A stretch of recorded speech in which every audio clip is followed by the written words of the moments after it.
Bismillahirrahmanirrahim. Assalamualaikum warahmatullahi wabarakatuh. Waalaikumsalam warahmatullahi wabarakatuh. Alhamdulillahi rabbil alamin, wassalatu wassalamu ala asyrafil anbiya wal mursalin wa ala alihi wa sahbihi ajmain, amma ba'du. Hadratul muhtaramin, jamaah yang mulia, ikhwani fillah rahimakumullah. Alhamdulillah, syukur malam hari ini kembali kita bisa berkumpul bersilaturahim, melanjutkan ta'lim kita setiap malam Rabu di Majlis Ta'lim Al-Maghfirah ini. Mudah-mudahan Allah karuniakan kita keistiqomahan untuk senantiasa menuntut ilmu Allah demi peningkatan kualitas iman dan takwa kita. Salawat dan salam semoga senantiasa tercurahkan ke hadiban junjungan kita Nabi Muhammad sallallahu alaihi wasallam serta keluarga, sahabat dan pengikut beliau. Kita bahas terlebih dahulu kitab Syarhus Sudur, karena biasanya beberapa minggu yang lalu ini kitab kedua terus dibahas, sehingga bahasanya paling cuma sikok 2 hadis. Dan kitab ini konsen kepada masalah kematian. Jadi jangan buat lesu ya, sebagaimana saya sampaikan minggu lalu dan minggu-minggu sebelumnya. Bahas kematian itu bukan buat jadi lesu semangat, justru sebaliknya, menjadi motivasi, ya, penyemangat bahwa kita, dan justru kehidupan setelah kematian itu hidup yang lebih kekal dan abadi. Itu masa depan kita yang sesungguhnya, ya.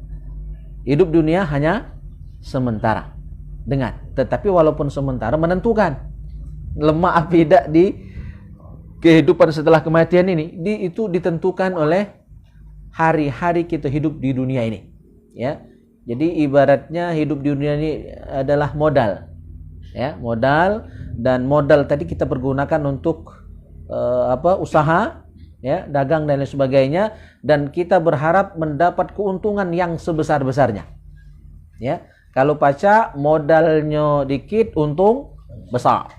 Modal banyak, untung lebih banyak lagi, ya, berupa pahala, ampunan, ya, serta ridho Allah Subhanahu wa taala. Itulah keuntungannya, ya. Nah, maka kita bahas kematian, sekali lagi saya ingatkan, bukan untuk kita jadi sedih, jadi susah, tapi justru menjadi motivasi untuk menyiapkan bekal sebanyak-banyaknya untuk nanti menghadap Allah Subhanahu wa taala. Karena kematian adalah masa depan kita. Baik, kita bahas lanjutan kitab Syarhus Sudur halaman 40. Minggu tadi kita bahas bahwa kematian itu adalah jembatan yang menyampaikan kita, menghubungkan kita kepada sang kekasih, yaitu Allah Subhanahu wa taala. Wa qala ba'duhum, sebagian ulama berkata, innal mushtaqin yuhissuna halawatal maut 'inda wurudihi lamma qad kushifa lahum min ruhil wusul ahla minasyahdi. Sebagian ulama mengatakan bahwa orang-orang yang merindukan Allah, para perindu Allah, para pecinta Allah Subhanahu wa taala, yuhissuna, akan merasakan, ya, akan betul-betul merasakan manisnya kematian ketika kematian itu tiba. Nah, mana kira-kira kita kayak manis atau pahit matinya gitu? Tentu kita berharap mati kita dalam keadaan husnul khotimah. Nah, yang merasakan manisnya kematian ketika kematian itu tiba, ya tentu yang husnul khotimah. Kalau yang su'ul khotimah, kita berlindung kepada Allah daripadanya, itu akan merasakan bagaimana kemarin rasa sakit kematian itu 300 kali kapaan pedang. Jadi sekali dikapa itu tentu sakit. Pernah terkapa? Kalau kena kapa, saya sudah merasakan. Maka kepala saya ini, jadi kadang-kadang anak saya sering lihat-lihat kuyap-kuyap. Ini bekas kena parang ini. Nakal lagi budak dulu. Ya, nakal lagi budak. Jadi saya ini preman lagi budak dulu.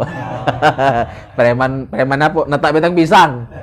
Ya, jadi ceritanya dengan ponaan saya, cewek, waktu itu cewek, ya. Jadi bawa parang kalau netak batang pisang nak main mani. Jadi saring berhadapan belakang, parang aku pendek, parang dia panjang. Jadi waktu ngayat kena ngapak, terpeliwat kena pala ini. Umur 5 tahun. Ya, almarhum Mang Sam Suntik itu yang jahit saya, itu 10 jahitan. Sakit. Ya kan nangis segera-gera ya, dijahit pula, lah sakit pula, disuntik, lah sakit pula. Nah, ini tangan saya juga cengah nih. Maghrib zaman dulu ada jambu apa tuh, cak jambu bol itu ya. Jambu apalah namanya itu dulu. Maghrib saya merujak. Jadi karena saya pegang tangan kiri, maka yang luka tangan kanan saya ini ada bekasnya.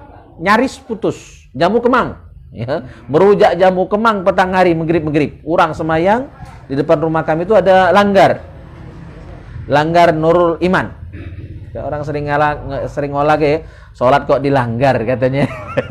Sholat itu harus dikerjakan ya, bukan dilanggar. Langgar itu maksudnya tempatnya, musola nama lainnya ya.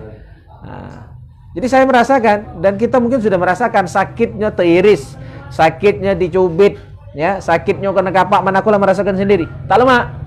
Nah, kematian itu rasa sakitnya ada ya 300 kali lipat. Ya, Waalaikumsalam. Sakitnya kematian 300 kali lipat lebih sakit dari kapaan pedang. Nah, sekali bela sakit apalagi 300 kali lipat sakitnya itu. Masya Allah. Ngapo Bang Bani? Ujuku diperbal. Jangan pakai masker. Iya, pakai masker ya. Kalau di razia baik, hati-hati. Nah, jadi yang suul khotimah sakit. Sini kosong. Nah, geser ya. Nah. Yang husnul khotimah insyaallah tidak merasakan sakit. Waalaikumsalam warahmatullahi wabarakatuh. Ada suara Pak Haji Supar? Oh bukan, Ustadz Somad, Masya Allah. Selamat datang Ustadz. Ustadz Somad, ya, udah muhlis. Jadi yang husnul khotimah, meninggalnya itu justru merasakan manisnya kematian itu mengalahkan ya ahla minasyahdi. Ahla minasyahdi, lebih manis dari madu bagi yang meninggal dalam keadaan husnul khotimah. Nah, itu harapan kita. Kita berdoa, ya Allah biha, ya Allah biha, ya Allah bihusnil khotimah. Doa ini jangan tinggal. Ya, jamaah yang mulia, tiap sembahyang minimal 3 kali. Tiap sembahyang, sudah sembahyang 3 kali. Paling suntuklah 3 kali sehari. Tiap ya. Paling suntuknya sekali sehari jadilah. Baca doa, ya Allah biha, ya Allah biha, ya Allah bihusnil khotimah. Ini doanya wali-wali Allah ini. Dalam rotib haddad ada doa ini dan juga rotib-rotib yang lain, ya. Supaya kita merasakan husnul khotimah, di mana kata ulama mati dalam keadaan husnul khotimah itu ahla minasyahdi. Ya, lebih manis daripada madu. Madu itu manis. Walaupun ada madu sekok yang tak manis, pahit bagi ibu-ibu ya. Jangan sampai. Jadi nak buktikan madu asli apa tidak, kata kawan, bawa ke rumah. Kalau piring pecah, gelas pecah, nah itu asli. Ya. Itu madu pahit. Ya. Masya Allah. Ading-ading ngomong yang itu, gak didengar kawan sebelah. Wa akhraja Ibnu Asakir an Zinnun al-Misri qal asyauku ahlad darajat wa a'lal maqamat. Jadi kata Zunnun al-Misri yang diriwayatkan oleh Ibnu Asakir, beliau berkata, yang ngomong ini Zunnun al-Misri, seorang ulama sufi yang berasal dari Mesir. Apa kata beliau? Asyauku a'la ad-darajat wa a'lal maqamat. Rasa rindu kepada Allah, ya. Rindu kepada Allah itu adalah derajat yang tertinggi dan makom yang paling mulia. Jadi orang yang rindu itu kalau ketemu dengan Allah ya ladas. Tidak usah rindu dengan Allah ya kan. Nah, rindu dengan majelis ini bukan main, tidak sabar nak datang. Ya nulu. Ya, nulu kadang datang, ya. Nah, itu makin menunjukkan besarnya rasa rindu kita. Apalagi yang mungkin absen 2 minggu, 3 minggu ya. Itu mak digaut-gaut hati rasanya kan. Nah, itu rasa rindu tadi ya. Jadi itu adalah makom tertinggi. Nah, ada tak rasa rindu dengan Allah?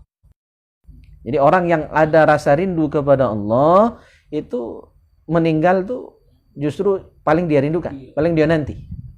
Ya. Jadi siap ketika menghadap Allah Subhanahu wa taala.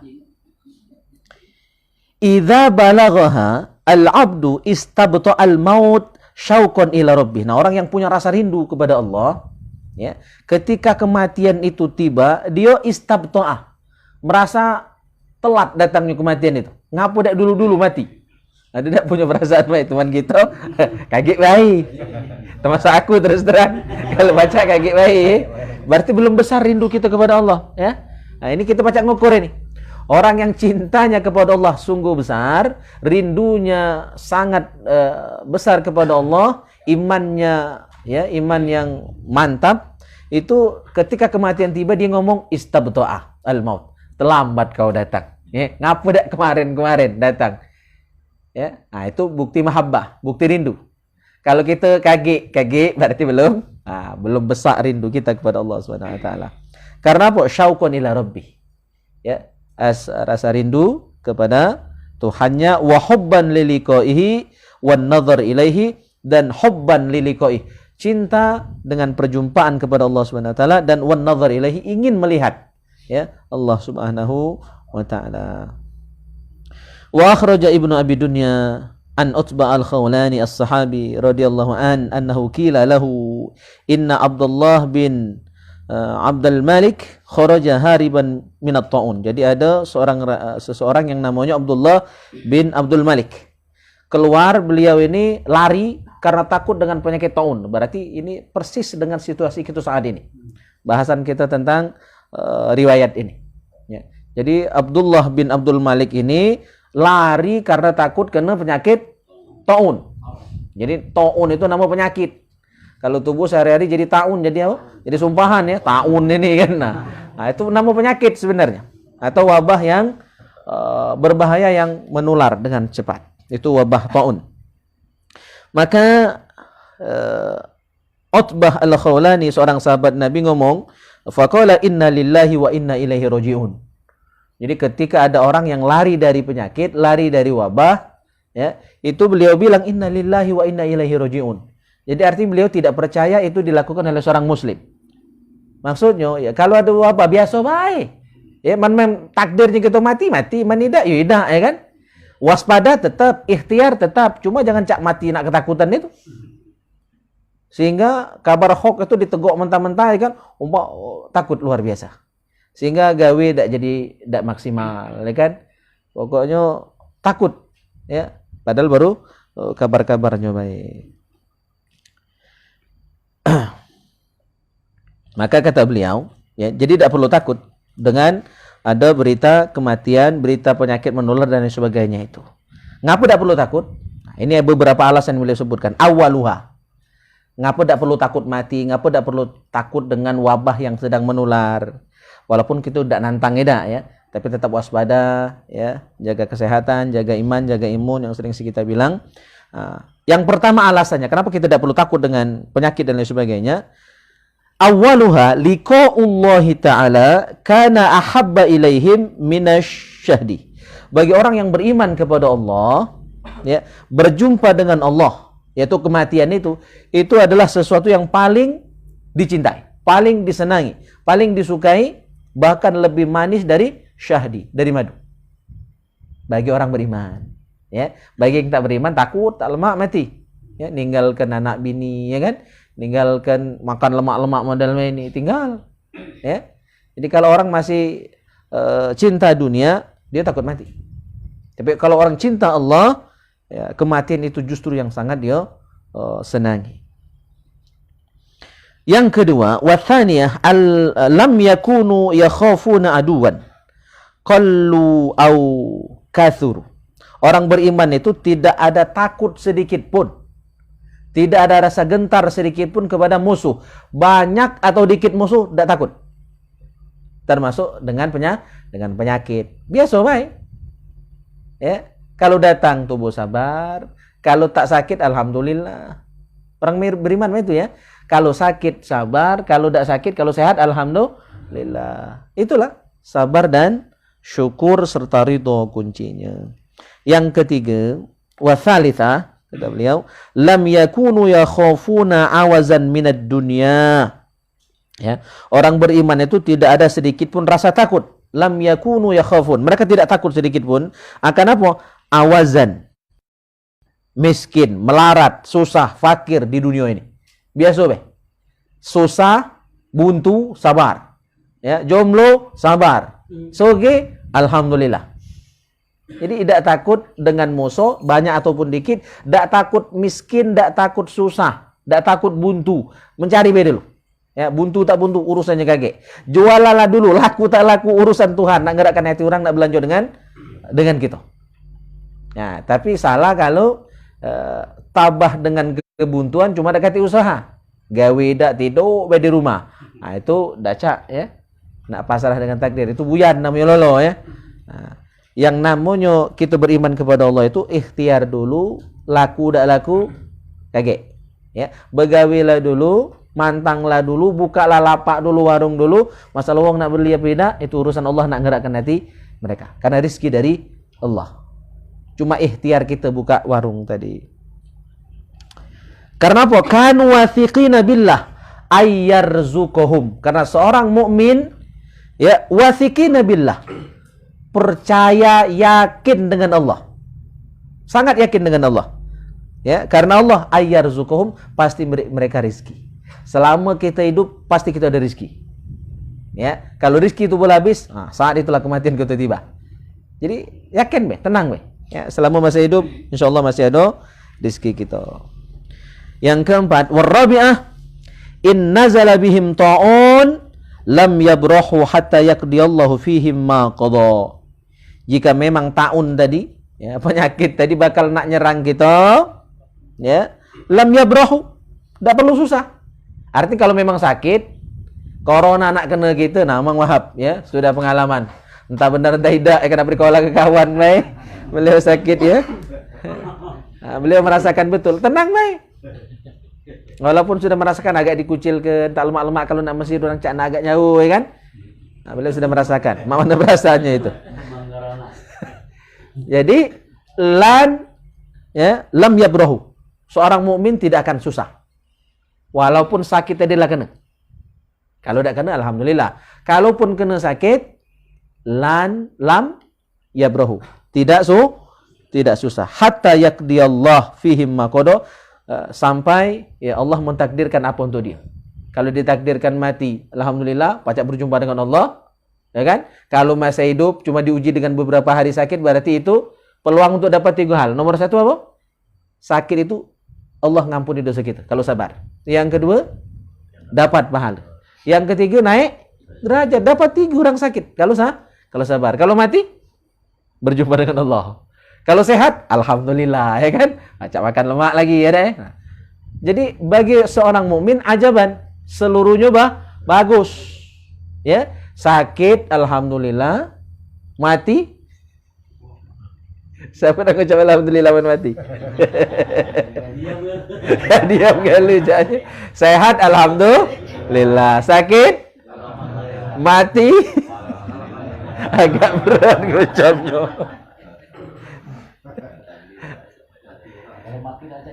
Tidak nyebut lagi. Benar pula, baik.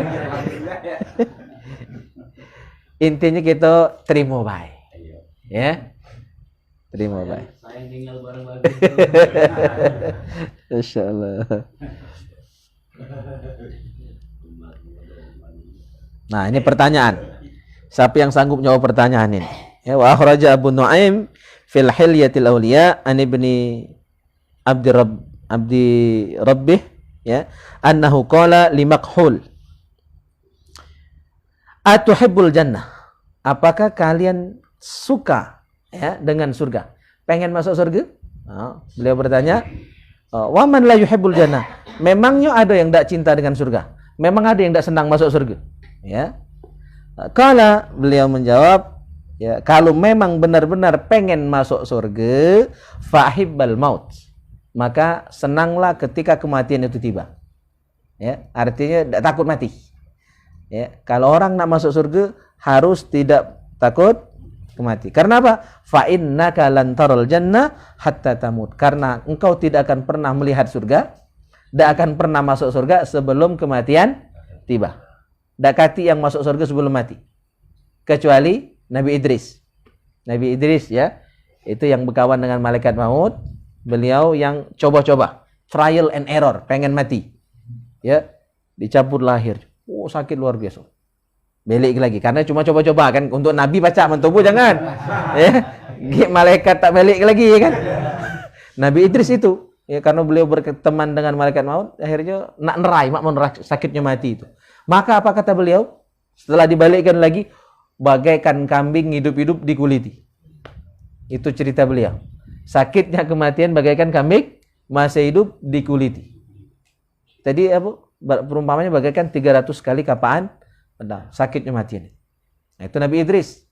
Cerita beliau ya. Nah, terus akhirnya beliau juga ngajak jalan-jalan masuk surga. Nah, dia akalinya riwayat yang berkembang itu kan, yang terkenal. Jadi ketika masuk surga selopnya diimbangkannya. Ya kan? Wallahu alam riwayat itu benar atau tidak ya. Nah, tapi yang jelas beliau memang nabi yang masih hidup tapi sudah di surganya Allah Subhanahu wa taala. Nabi Idris. Yang kedua Nabi Muhammad masuk surga sebelum wafat ya, ketika beliau Isra wal Mi'raj. Itu langsung masuk surga, masuk neraka. Tapi Nabi tidak apa-apa masuk neraka ya. Nah, lihat situasi dan kondisi di surga dan neraka dan untuk dijadikan informasi bagi kita semua. Jadi selain beliau berdua itu, ya kalau nak masuk surga mati dulu. Maka artinya tidak perlu takut mati. Karena mati itu pasti pintu yang akan kita lewati. Nah, tinggal ketika kita sadar hal ini, siap-siapkan bekal. Ya, siap-siapkan bawaan yang nak dibawa ya untuk menyelamatkan kita nanti di alam barzah dan di hari akhirat. Taib, sampai di sini dulu bahasan kita tentang kematian ini. Masih sehalaman lagi habis bab Fadlul Maut.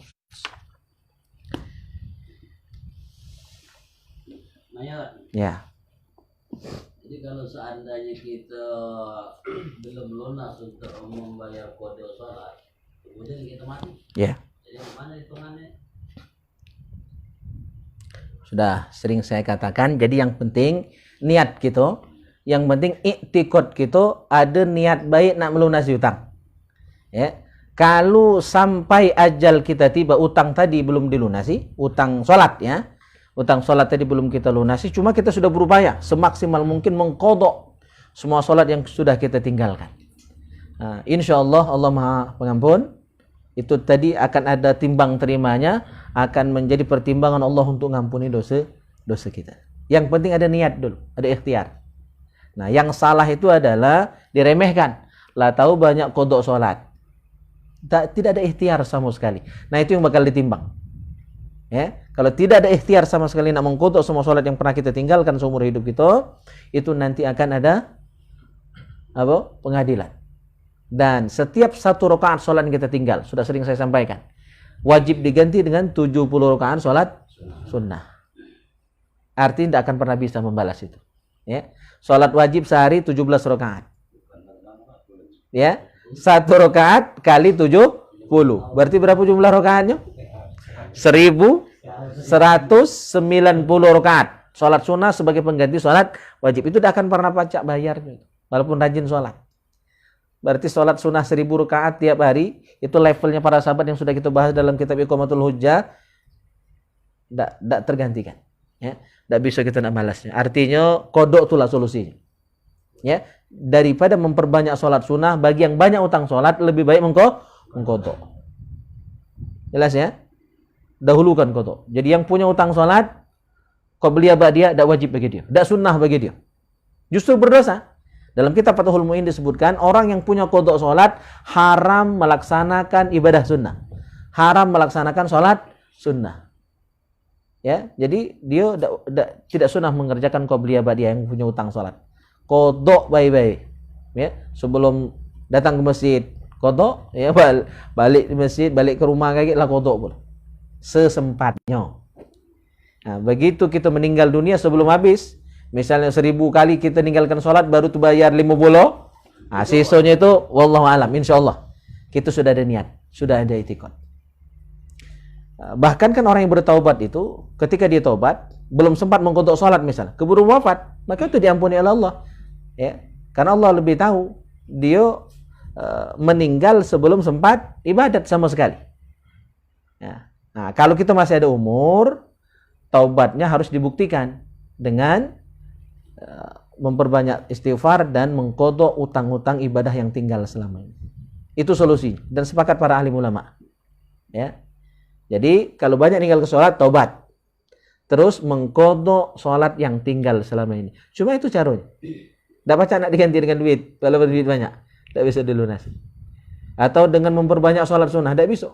Karena tidak sebanding sholat sunnah dengan sholat wajib itu tidak sebanding. Ya, 1 rakaat sholat wajib sebanding dengan 70 rakaat. Jadi walaupun banyak sholat sunnah gitu, itu tidak bisa menggantikan. Siapa yang rajin di antara kita sholat sunnah 1000 rakaat tiap hari? Tidak ada yang sanggup. Maka yang tinggal kodok. Ya, lebih gampang mengkodok sebenarnya. Dibandingkan memperbanyak sholat sunnah. Tidak sebanding. Jadi kalau seandainya kita kan sudah ada di koma orang sholat 2 rakaat sunat kemudian ada lain. Jadi kita Kodok. subuh. Ya. Ya. Solusi ya. Karena waktu mengkodok sholat itu tidak mesti di sholat itu. Ya. Jadi mengkodok subuh tidak mesti di waktu subuh. Bebas.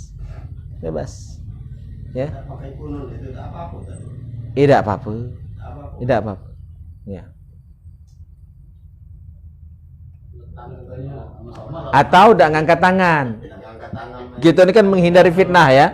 Menghindari fitnah karena kita mengkodok subuh misalnya. Ya. Kita kalau nak baca kunut jurang ngapo. Kita mengkodok sholat tadi waktu zuhur misalnya kan. Ngapo mamang itu baca kunut pada ba'diyah zuhur ini. Nah, jadi kita menghindari fitnah, wong yang tidak paham. Jadi kalaupun mau baca doa kunut, tidak ngangkat tangan.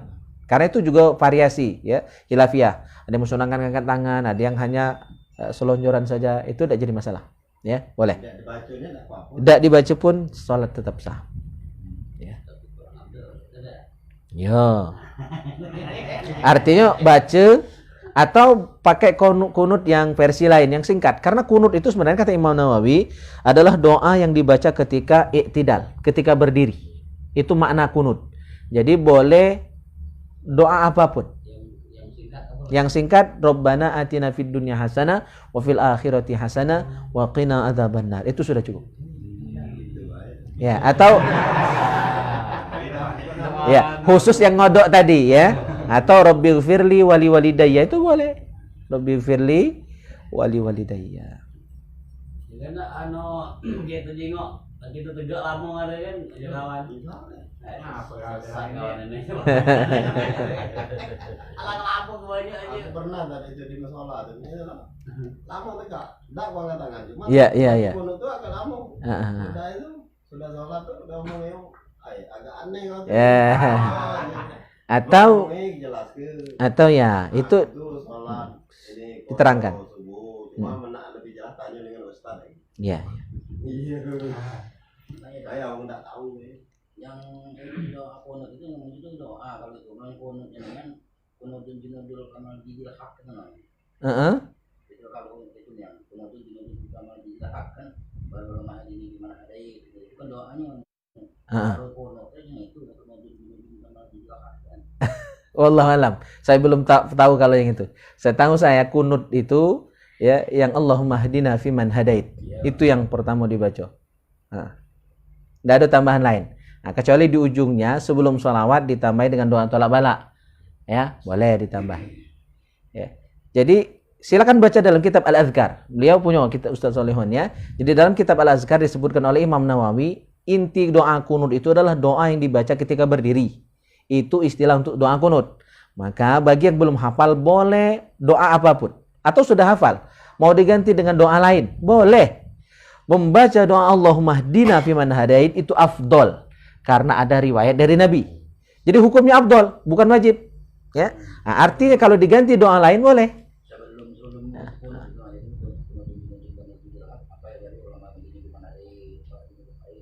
Tadi apa pangkalnya tadi? Wallahu alam. Wallahu alam, saya tidak tahu kalau ada cerita seperti itu. Dapat dari mana itu?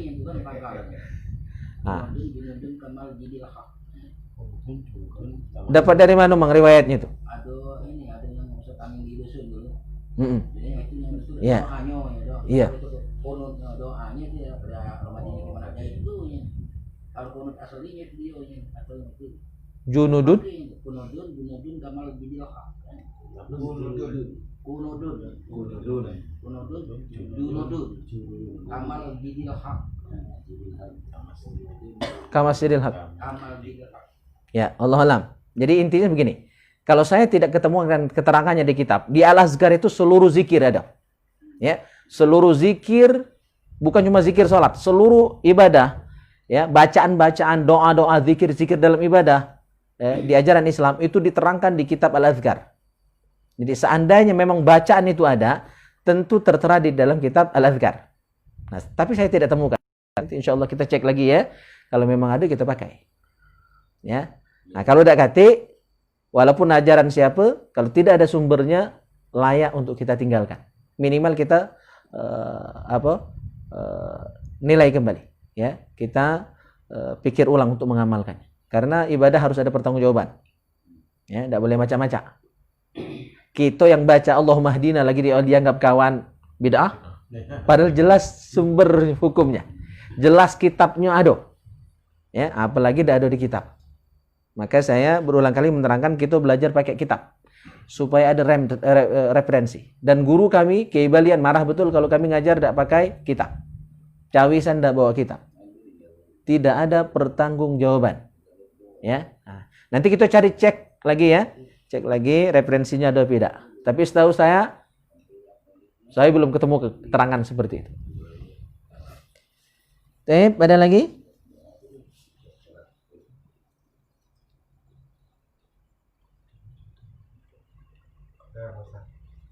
Tentang mengukur sholat tadi ya.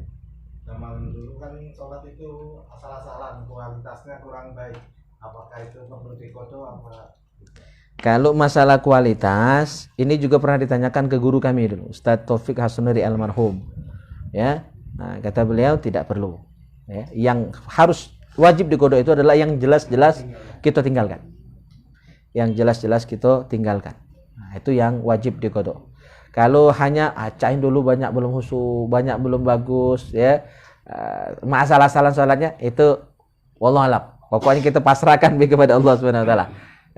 Yang penting sudah dilaksanakan. Nah, tinggal ke depan, ya, harus sholatnya sebaik mungkin, ya, semaksimal yang bisa kita lakukan. Jadi yang pasti-pasti aja tinggalnya, ya. Ya.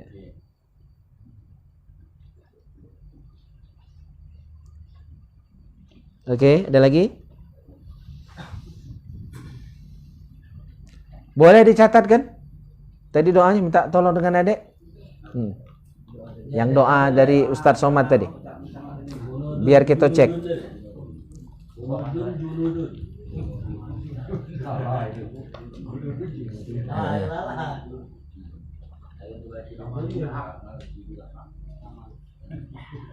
Kamal jidil haq. Iya, baru dengar, Mang. Ya.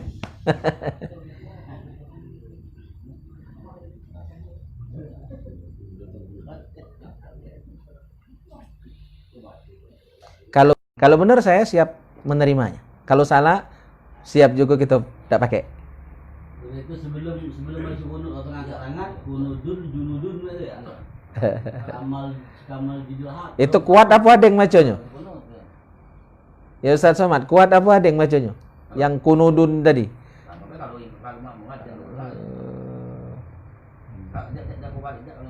Tidak kuat yang itu ya. Iya. Oh, menjadi imam berarti kuat tuh kan. Junudun.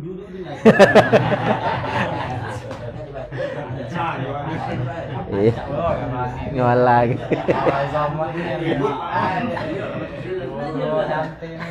Kalau saatnya jadi yang sobat kapola itu mulai kawan itu. Kalah.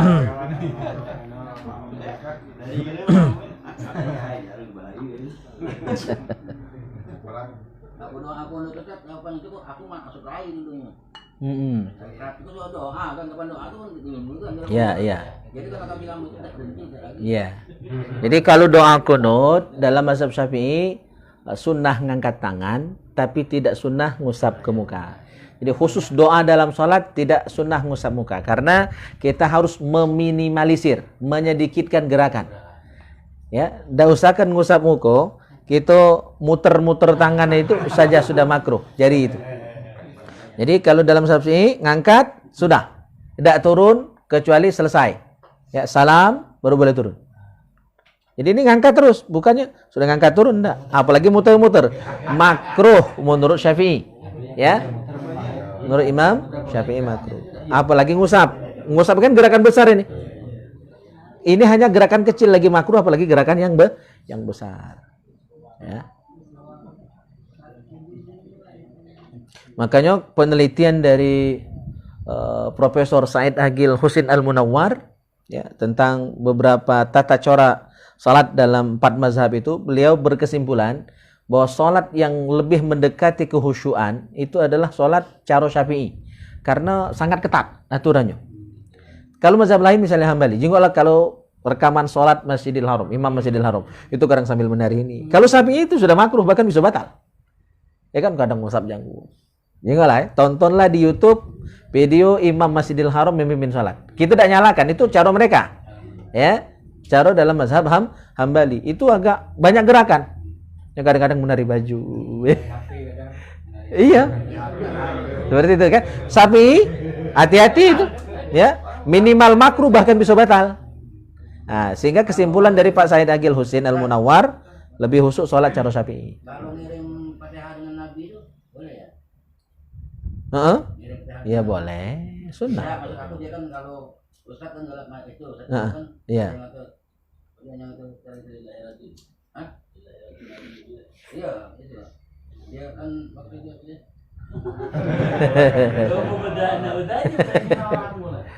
Iya.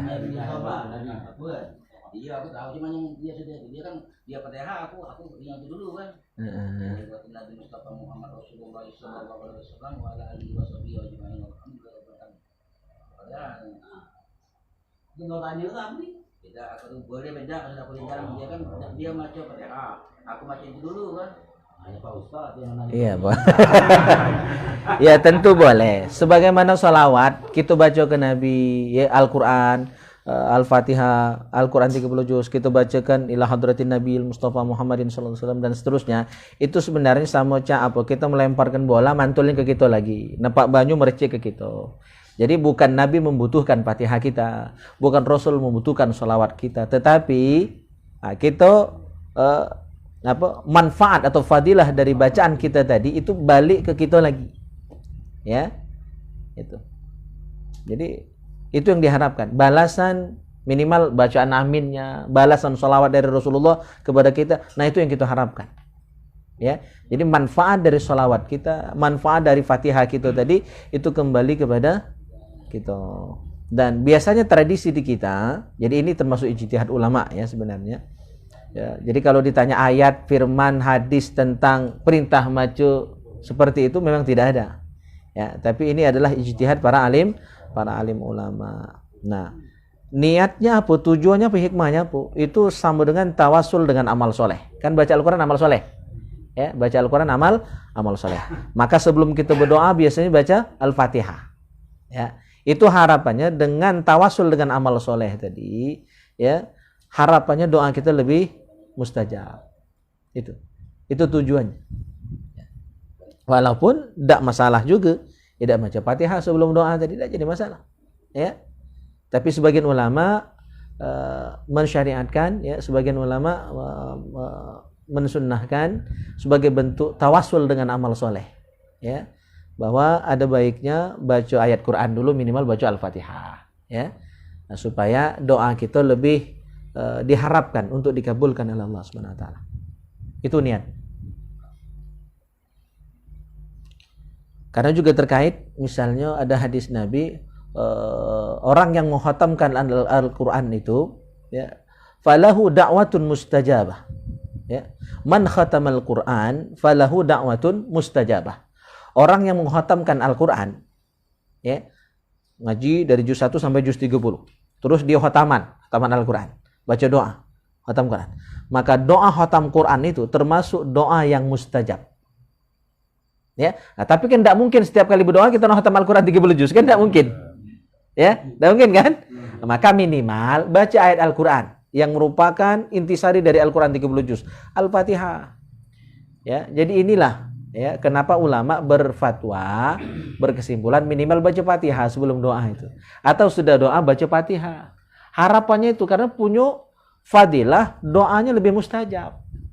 Kalau doa setelah baca Al-Qur'an 30 juz. Karena tidak mungkin sanggup minimal baca Fatihah. Ya, itu riwayatnya itu. Jadi bukan sembarangan ijtihad ulama. Memang itu ijtihad. Ya. Tapi insya Allah ijtihad yang punya landasan-landasan yang bisa dijadikan hujah, bisa dipertanggungjawabkan. Berat. Ya. Ada pertanyaan dari Randy Bintang Fernando, caknya jamaah Musola An-Nur. Ya. Assalamualaikum warahmatullahi wabarakatuh. Cak mana kalau udah salam sholat terus mengusap muka, minta penjelasannya Ustaz. Ya. Mengusap muka itu hukumnya sunnah.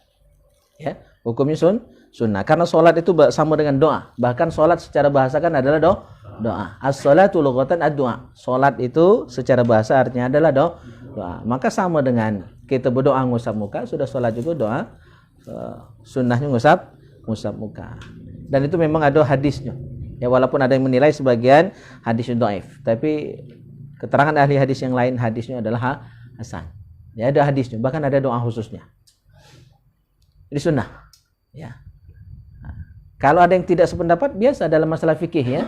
Ada yang tidak ngusap muka, ada yang ngusap muka. Kembali kepada keyakinan masing-masing. Tapi bagi ulama-ulama Syafi'iyah menyatakan hukumnya sunnah mengusap muka. Ya. Sama cak kunut tadi. Kunut ada yang mensunahkan, ada yang tidak. Itu biasa. Bahkan Fatihah pun. Fatihah, mungkin banyak yang kita tidak menyangka bahwa ada yang menyebut Fatihah itu bukan rukun sholat, hanya afdolnya saja, yaitu mazhab Hanafi. Jadi tidak usah kan masalah kunut yang sunnah, masalah ngusap muka yang sunnah, bahkan yang fardu bagi kita pun ada yang masih menggugat. Ya, tidak salah kalau kita ngerti. Mazhab Hanafi menyebutkan bahwa membaca Al-Fatihah itu bukan rukun sholat, tapi hanya afdolnya saja. Artinya kalau orang baca selain Al-Fatihah sah sholatnya. Nah, ini kan agak aneh bagi kita. Tapi ini pendapatnya benar, ada landasan. Faqra'u ma tayassara minal Qur'an. Bacalah ayat Al-Qur'an yang mudah bagimu. Berdasarkan ayat itu, kalau dasar surah An-Najm ya, berdasarkan ayat itu, maka Imam Abu Hanifah berpendapat sah orang sholat tidak baca Fatihah, asalkan ayat Al-Qur'an. Cuma afdolnya Al-Fatihah. Jelas kan? Jadi tidak wajib bagi beliau. Bagi kita Syafi'i, batal tak baca Fatihah. Nah, itu khilafiyah. Jadi bahkan hal yang wajib bagi sebagian mazhab tidak wajib dalam mazhab lain. Apalagi cuma masalah sunnah. Yang wajib pun masih ada khilafiyah. Gitu.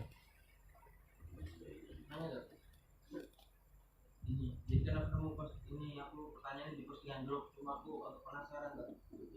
Jika kita beribadah semata-mata hanya mengharapkan pahala, apakah itu bisa mempengaruhi kadar keikhlasan kita? Iya, jadi ikhlas itu bertingkat-tingkat. Ada makom-makomnya.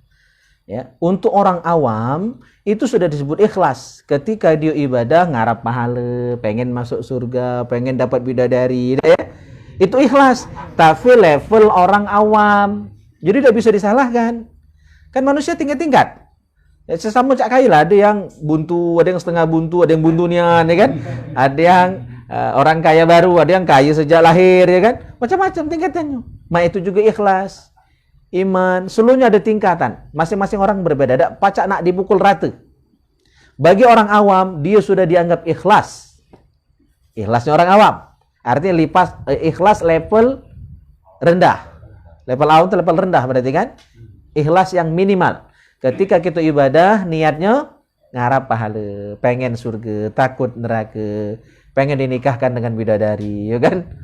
Ya, makanya panjangin janggut, katanya janggut makin banyak bidadarinya.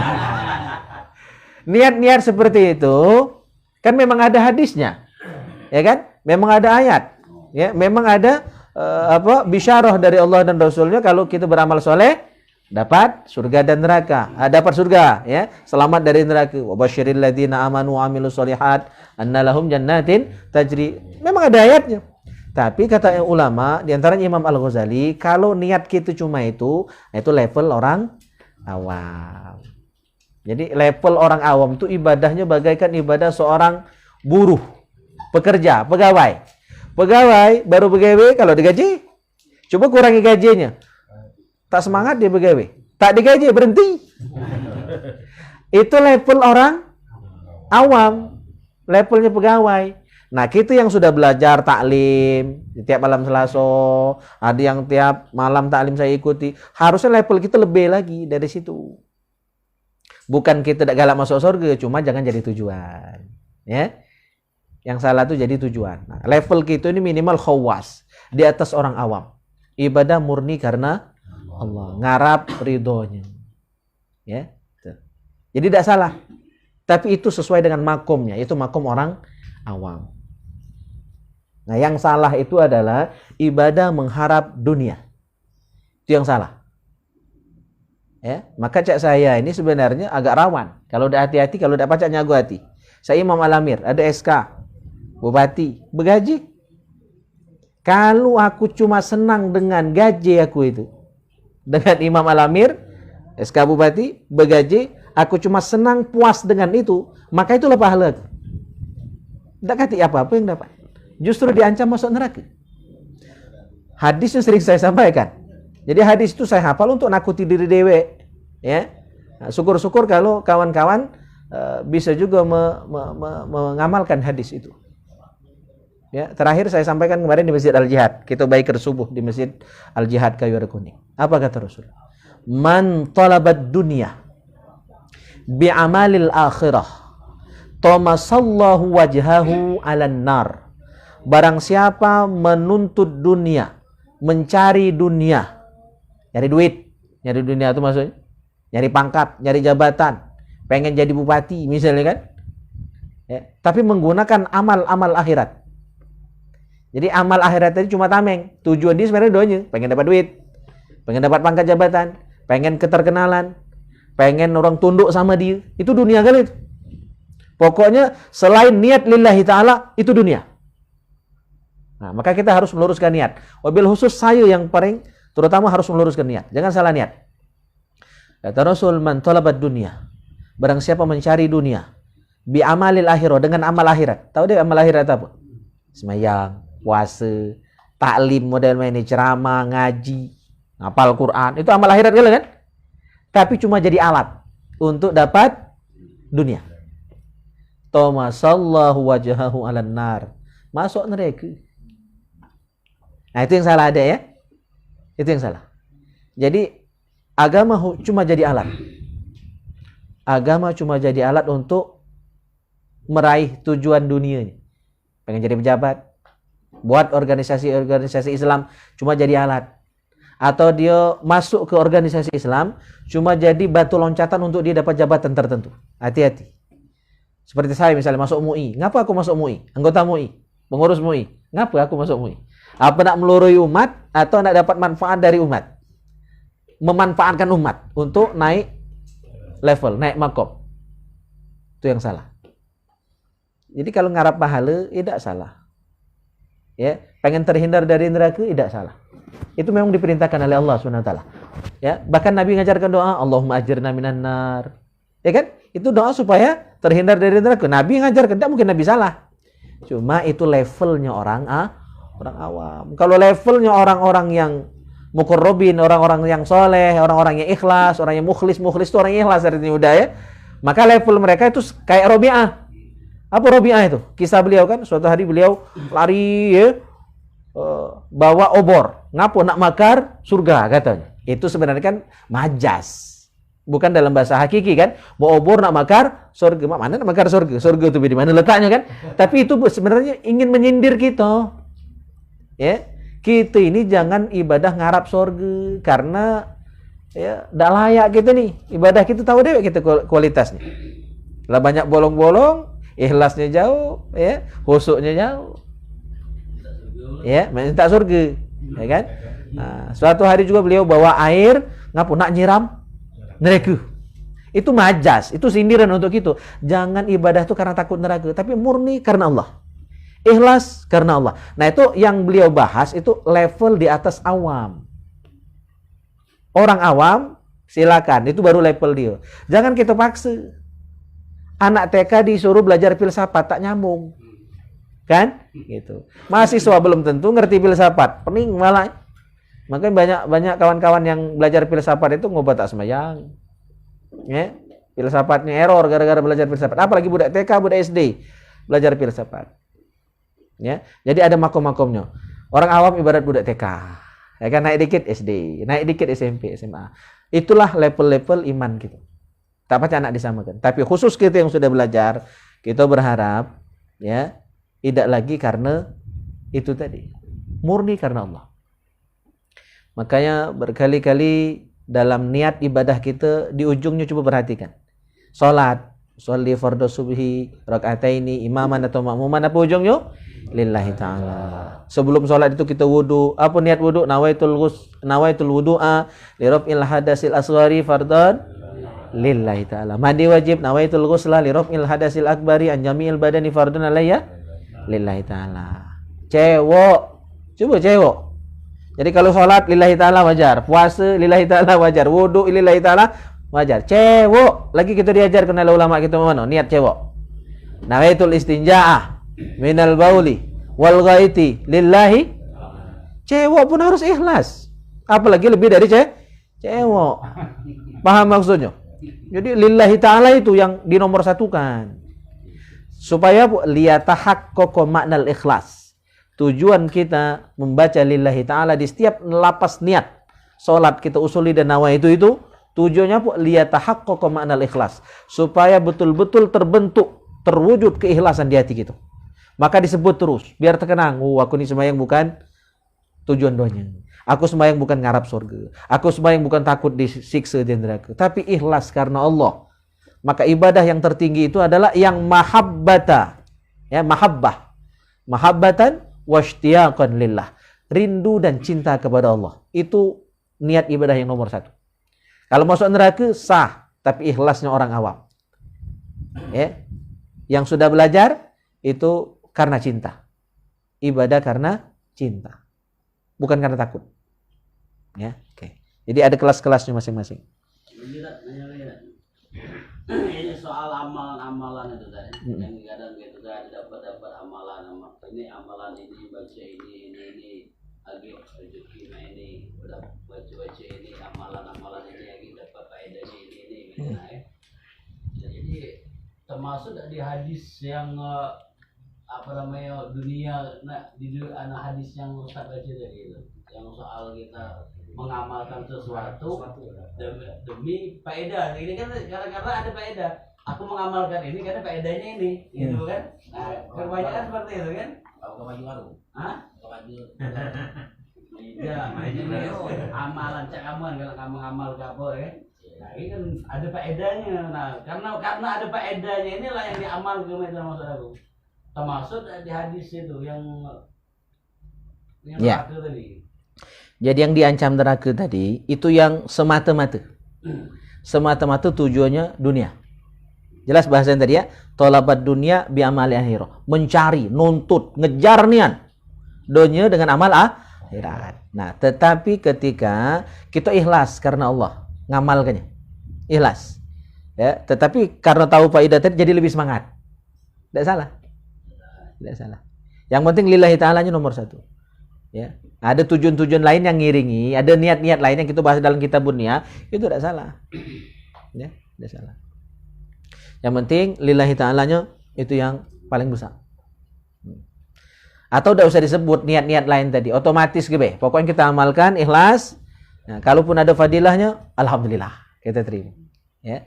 Jangan fadilahnya tadi tujuan nomor satu. Nah, itu yang keliru. Ya. Makanya kadang-kadang saya kurang suka juga nerimo tamu misalnya nak berobat, nak apa, minta amalan-amalan untuk apa? Untuk pangkat jabatan misalnya. Saya kurang seneng yang modelnya itu.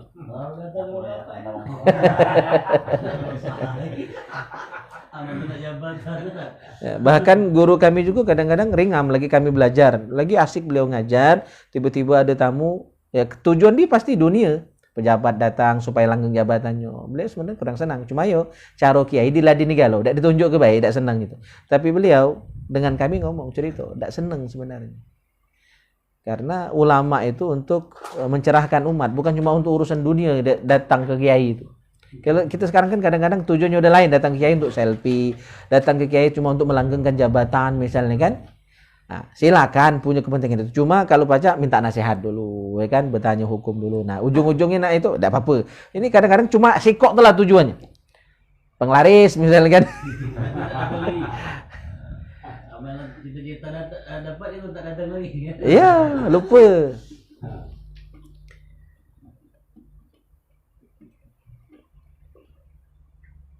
Nah, contoh beberapa minggu yang lalu. Jadi saya ngajar di pesantren.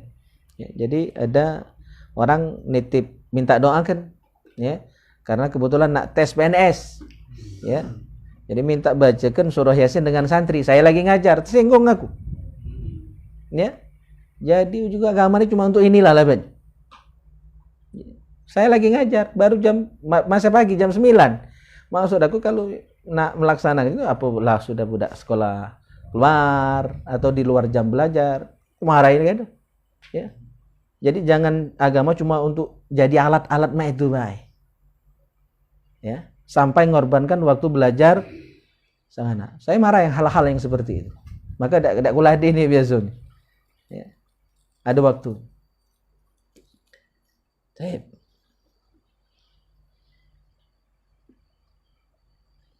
Lalu lulus tak datang lagi ke pesantren. Ya, lagi nyari kursi ya kan, ayat kursi dibaca terus. Kursi lah dapat, ayatnya tinggal. Nggak cari datang dulu dia minta baca ya. Iya.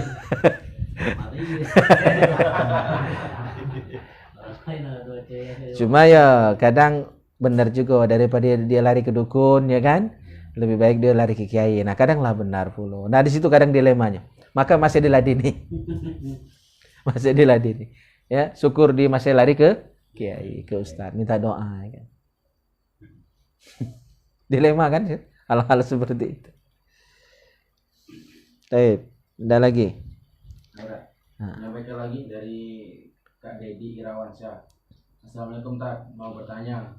Ada satu orang makmum ikut sholat berjamaah, tetapi pada saat tahiyat akhir, imam doa mau selesai. Makmum yang satu tadi masih tahiyat akhir, bagaimana hukumnya Tak? Kurang jelas aku.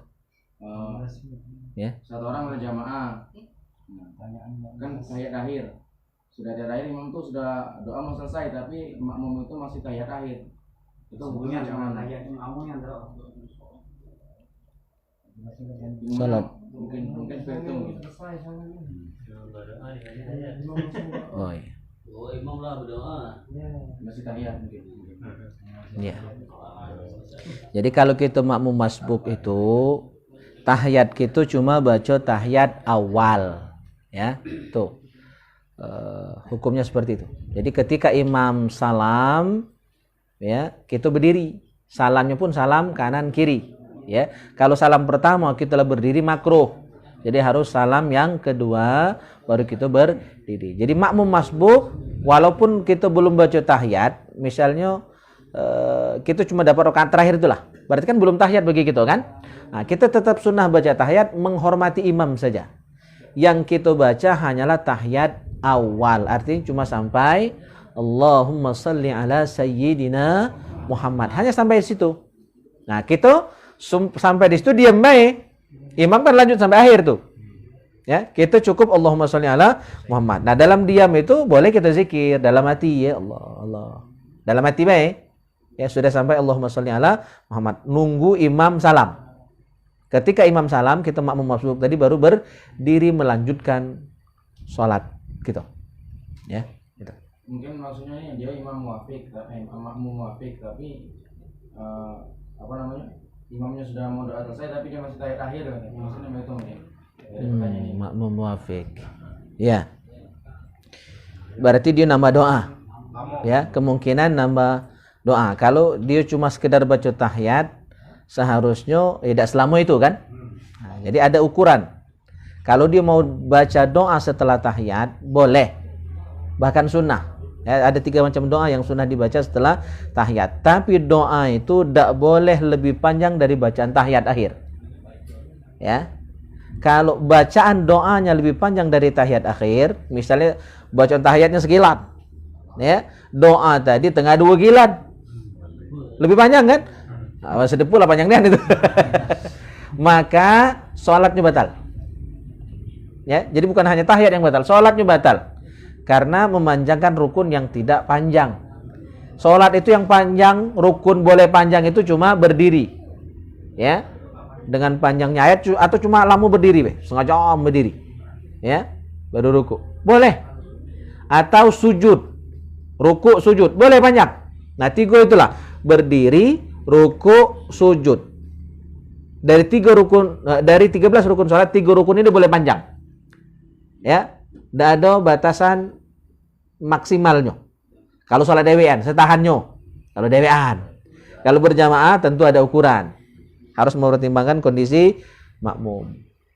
Ya. Nah, selain itu tidak boleh lebih panjang. Misalnya tahiyat akhir. Ya, tidak boleh lebih panjang dari tahiyat akhir itu sendiri. Doa yang ditambah setelah tahiyat akhir. Artinya kalau imam lah berdoa itu panjang. Apalagi wirid imam tadi panjang misalnya. Seluruh dibaca sampai lah berdoa, kita masih baca tahiyat. Artinya bukan tahiyatnya baik, itu kan pasti ditambah doa. Kalau tahiyat kan pasti selesai ya. Pasti ditambah doa. Maka doa yang lebih panjang dari bacaan tahiyat membatalkan sholat. Maksimal samu panjang. Lebih panjang dari tahiyatnya batal. Ya, begitu. Jadi bukan mengukur doa imam ya, karena doa imam juga relatif kan. Ada yang sudah sholat langsung berdoa. Ya kan? Ada yang wiridnya dulu. Wirid juga ada yang panjang, ada yang pendek. Jadi ukurannya bukan itu. Untuk mudah mengukurnya adalah doa tadi tidak sepanjang, tidak lebih panjang dari tahiyat. Jadi sama. Kalau tahiyat sekilan, doanya cuma sekilan. Jangan lebih, walaupun cuma sejari. Ya, membatalkan salat. Rasa segala rebana sebutnya. Rebana ada kali. Oke.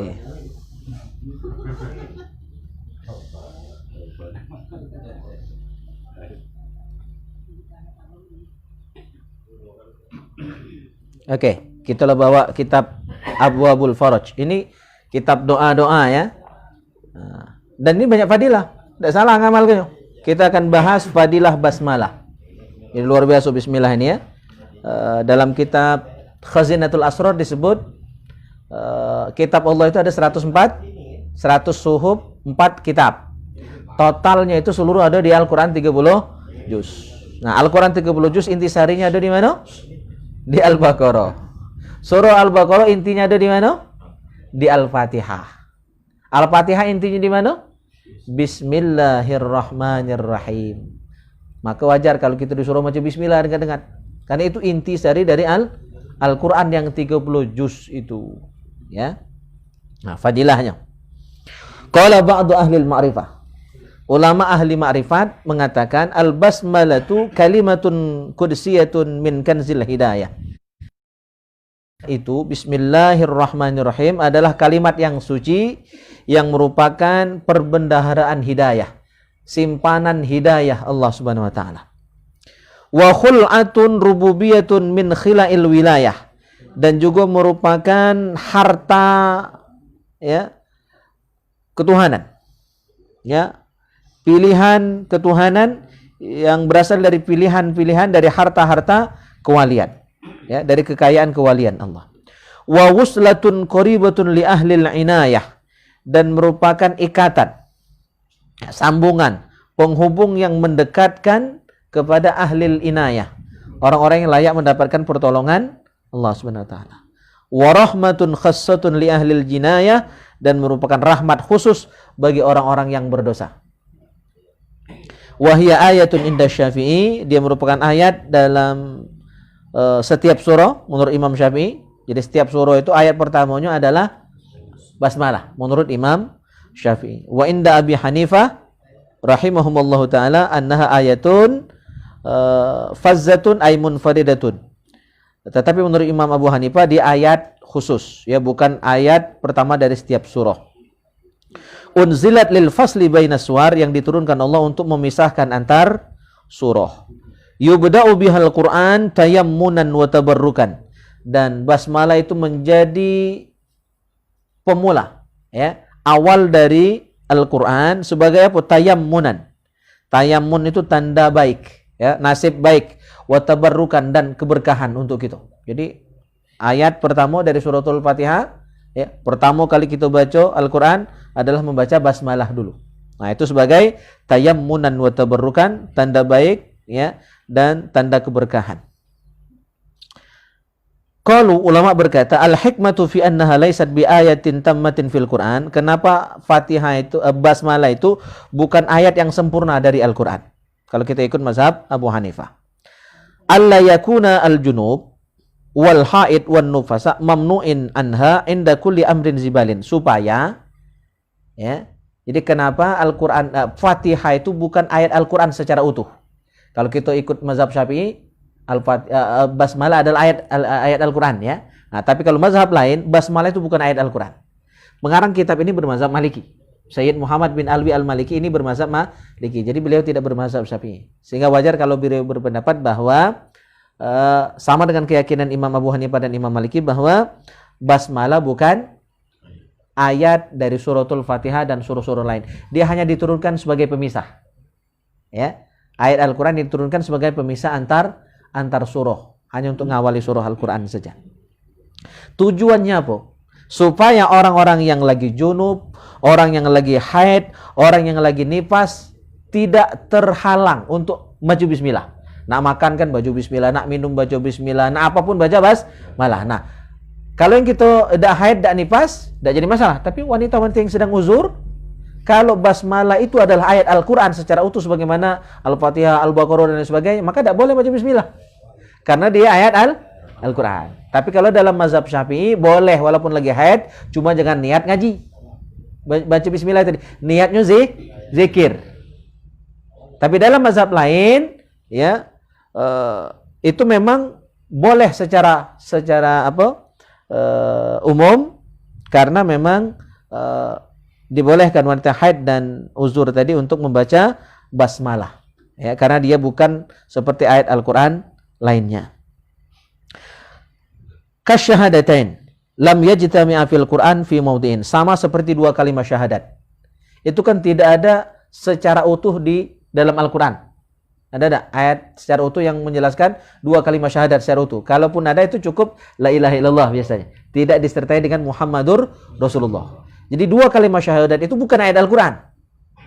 Ya, nah, basmalah menurut Imam Maliki juga itu bukan ayat Al-Quran secara utuh. Sehingga boleh dibaca kapanpun, bahkan oleh wanita yang haid, yang uzur. Karena alasan beliau, li'annahu rubbama yahtadirul junub wa nahwuhu fala yumkinu at-takallum bihima inda khatmi umrihi. Karena kalau ada orang yang akan meninggal dunia, kan disunahkan baca, ya, syahadat, ya kan, disunahkan baca kalimatut thayyibah, di antaranya bismillahirrahmanirrahim. Maka kalau bismillahirrahmanirrahim itu sama dengan ayat Al-Quran yang lainnya, kan wong junub tidak boleh baca Al-Quran. Haram hukumnya baca Al-Quran, ya. Kalau syahadat juga dianggap seperti itu, maka tidak boleh baca syahadat, karena orang junub tidak boleh baca ayat Al-Quran. Maka itu hikmahnya syahadat itu bukan Al-Quran, ya. Artinya orang yang dalam kondisi junub pun boleh membacanya. Ya, yang paling sakaratul maut, kalau syahadat itu adalah ayat Al-Quran, maka orang yang sedang sakaratul maut tidak boleh baca syahadat. Kan itu menyulitkan, itu memberatkan. Padahal, ya, orang itu kalau di akhir hayatnya mampu mengucapkan dua kalimat syahadat, maka dia dijamin masuk surga. Cuma kalau syahadat itu adalah ayat Al-Quran, dia tidak boleh baca syahadat. Dilema kan? Jadi maka itulah hikmahnya kenapa syahadat tidak, ya, tercantum di Al-Quran. Demikian juga dengan basmalah dalam mazhab Maliki. Baik. Nah, ini kita bahas fadilah basmalah. Ya. Qala al-Imam An-Nawawi an Ali radhiyallahu anhu, qala Rasulullah sallallahu alaihi wasallam, ya Aliyu, wahai Ali, kata Rasul, ala u'allimuka kalimatin idza waqa'ta fi wartatin qultaha. Jadi ini ajaran Nabi kepada Sayyidina Ali karramallahu wajhahu. Wahai Ali, maukah kamu aku ajarkan beberapa kalimat, ya, yang apabila kamu sedang berada dalam kondisi wartoh. Ada yang nama wartoh? Ya, wartoyo ada ya. Wardi ada warnya ada kan, tapi wartoh. Fi wartotin. Sedang berada dalam kondisi wartoh. Wartoh itu apa? Galau.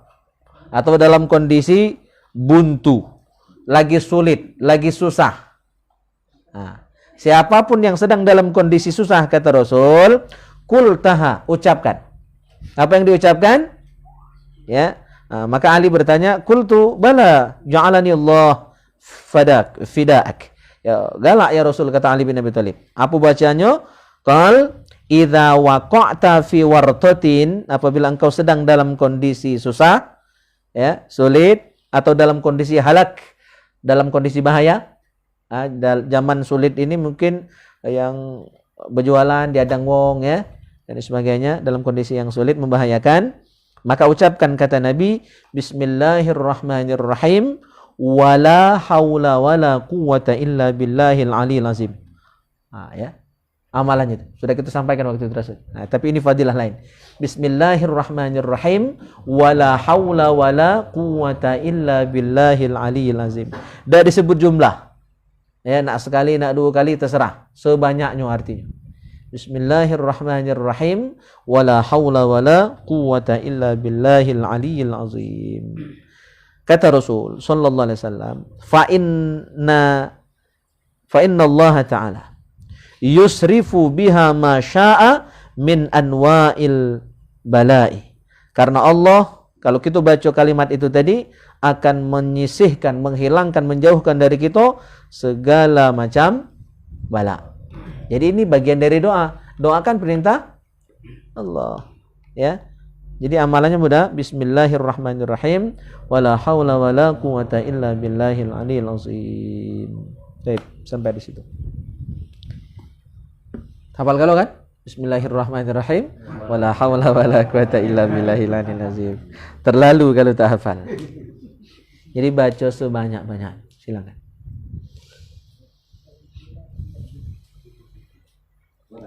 Ya. Jambatan dari Kak Okta Saputra. Assalamualaikum Ustaz. Apa maksud boleh melakukan setan ketika sholat? Melaknat setan? Maksud boleh melakukan setan ketika sholat. Kurang jelas mungkin. Iya. Saya juga kurang paham hal itu. Kita cari dulu. PR ya.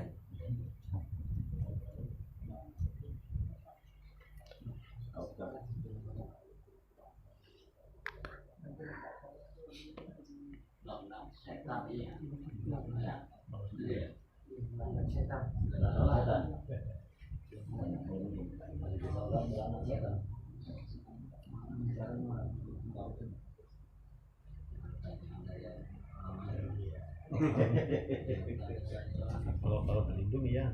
Dari setan ya. Jadi saya tidak seluruhnya juga tahu. Kalau tidak tahu ya tidak tahu. Yang jelas kita diminta itu berlindung kepada Allah dari setan. Kalau melaknat setan, kalau dalam kitab Ihya Ulumuddin itu disebutkan, ya kita dilarang melaknat. Jadi ada di kitab Ihya itu bahasan larangan melaknat. Ya. Jadi lebih baik kita menghindari kata-kata laknat walaupun dengan orang yang layak untuk dilaknat. Ya. Jadi lebih baik lisan kita jangan dikotori dengan hal-hal seperti itu. Ya.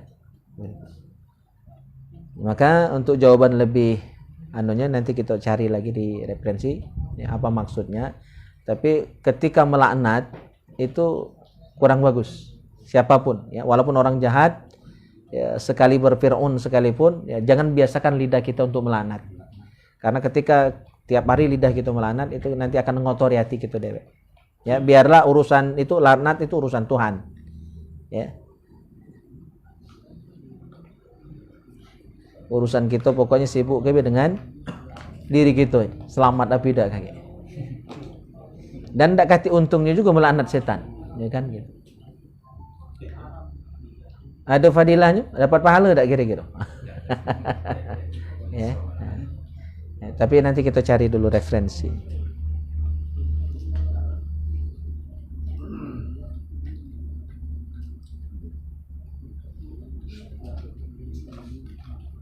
Baik, cukup ya?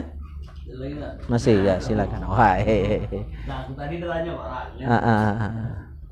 Jadi aku udah kasih jawabnya. Nah, ini banyak anak banyak rezeki itu ini dari hadis apa kok katain? Nah, banyak anak banyak rezeki ya. Nah, itu hadis apa kok katain? Nah, aku juga. Ya, itu ungkapan yang sangat terkenal. Ya, sangat terkenal. Tapi terus terang saya belum ketemu keterangannya ya di kitab. Jadi lagi-lagi itu PR. Tapi tidak ada salahnya juga sebenarnya. Kalau kita analisa sementara ya, nanti lengkapnya juga kita cari di kitab dulu. Jadi anak itu sendiri bagian dari rizki. Jadi rizki itu kan seluruh yang Allah berikan kepada kita. Bagus tak bagus itu rizki kalau sebenarnya. Ya. Nah, jadi ketika banyak anak banyak rizki ya benar artinya rizki anak itulah. Ya kan? Ya kan? Banyak rezekinya berupa banyak anak itu. Ya.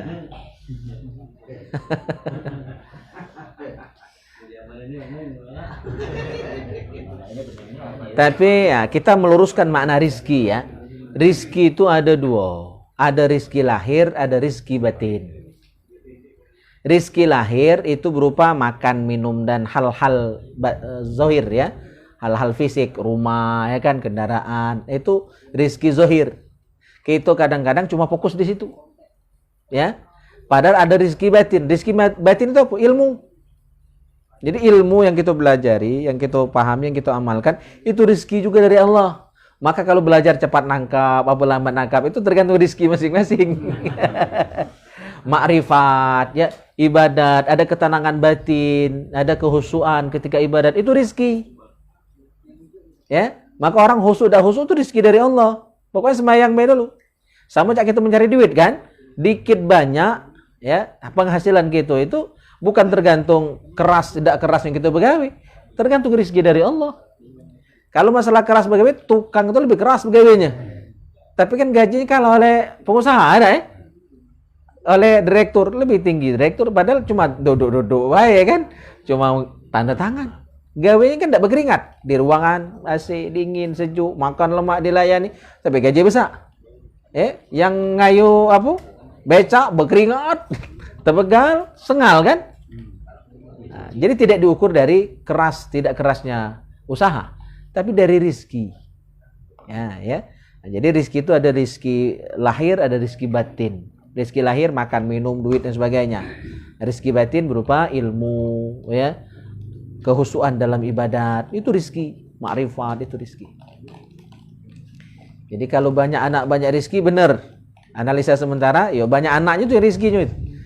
Ya, masalah ngidupnya nyari kan. Nak nyekolah kan susah. Nah, beri je, tahan resiko ya kan.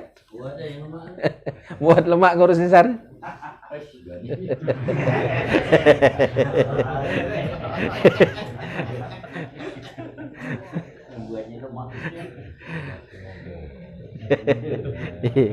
Saya masih nak bubu ya. Namanya enggak perlu nambah anak, nambah gini. Oh.